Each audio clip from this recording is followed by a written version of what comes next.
All right, so if you've ever contributed to the PLAZM protocol, you've probably had this thought, right?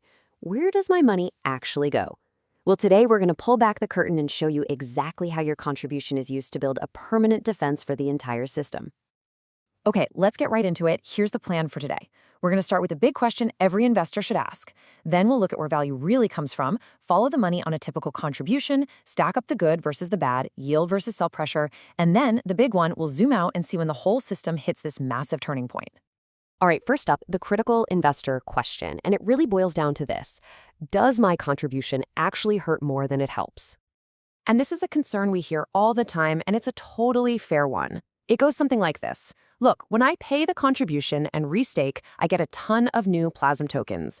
Eventually, those are going to be released. Isn't that just going to create even more sell pressure? It's a great question, and we're going to tackle it head on with cold, hard math. So here's the heart of it. You can think of it like a scale. On one side, we've got the perpetual yield that your contribution generates. This creates buy pressure. On the other side, you've got the one-time token release, which creates sell pressure. The whole game is figuring out which side of the scale wins out in the long run. Okay, next up, let's talk about the two sources of value, because, and this is super important, it's way more than just the yield you see on the surface. So check this out. There are two engines creating value here. Source one is the obvious one, the yield from trading fees. This thing is the Energizer Bunny. It just goes and goes and goes forever. But there's a second, kind of hidden source, bond price appreciation. Think of this as a growth multiplier. As the assets in the treasury grow, the whole system gets stronger. Now for today, we're just going to focus on source one, that perpetual yield. But just keep this second source in the back of your mind. It's a big deal. All right, let's get granular. We're going to trace a single contribution through the entire system. Let's follow a $215 investment and see exactly where it goes.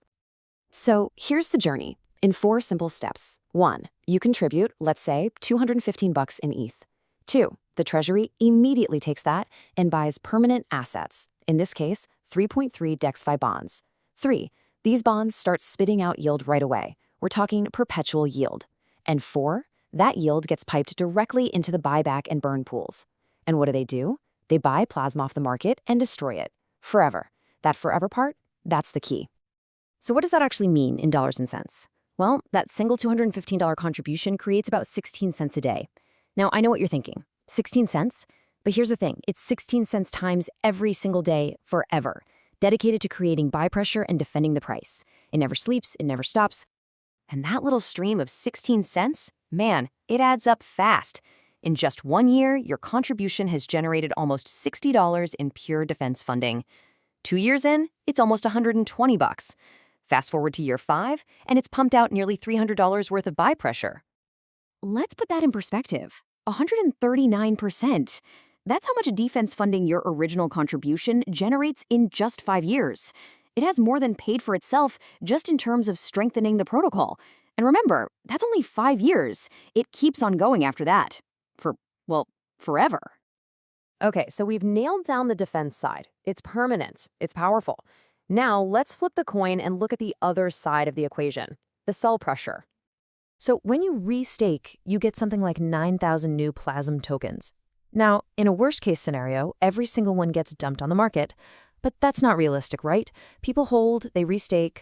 So we're using a much more conservative estimate that about 30% of those tokens actually get sold. That gives us a one-time sell pressure event of about $94. And this right here, this might be the most important slide of the whole explainer. It's all about timing. The sell pressure, it's a one-and-done event. It happens and then it's over. But the yield, that's a perpetual stream. It starts on day 1 and it never, ever stops. You're pitting a single wave against a rising tide. So what's the break-even point for your contribution? When does the good outweigh the bad? The math shows it takes about 1.6 years. After that point, your contribution has officially neutralized its own sell pressure, and from then on, every single day, it's pure net positive defense for the protocol. Okay, that's the micro view. But what happens when we zoom out? Because it's not just your contribution, it's everyone's. Let's look at this from the system level and see the big picture. Right now, as of today, here's where we stand. The Treasury's bonds are generating about $307 a day in buy pressure. On the flip side, we've got about $2,100 in daily sell pressure from token releases. So right now, our defense shield covers about 14.6% of the pressure. But this is just a single snapshot in time. Now, this is where it gets really exciting. This table shows the projection going forward, and you can see two powerful forces at work. The daily yield is constantly growing as the Treasury gets bigger, and at the same time, the daily sell pressure is shrinking as the token release schedule winds down. So that coverage ratio, it just keeps climbing. From 14% today to 40%, then 67%. You see where this is going. And boom, there it is, day 250. This is the magic number, at least under our baseline assumptions. This is the crossover point. It's the day the system literally flips from being net negative to net positive.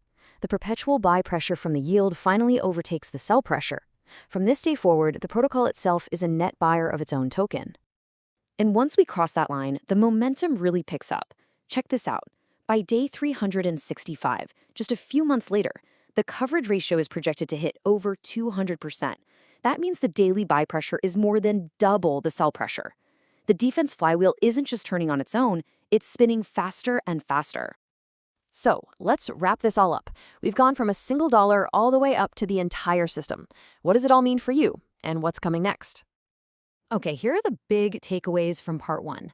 First, your contribution isn't just a payment. It's buying permanent infrastructure, bonds that work forever. Second, remember the timeline. The yield is forever. The sell pressure is a one-time thing. For you personally, your break-even is about 1.6 years. For the whole system, that crossover is projected for around day 250. And maybe the most important part, every single contribution, no matter how small, helps pull that crossover day closer for all of us. But there's a huge what-if hanging over all of this. This entire analysis, all these numbers, they're based on the current 30% APR. But what happens if market conditions, change? And that's where we're going in part 2. Here's a little secret. The current 30% APR is actually pretty low, historically speaking.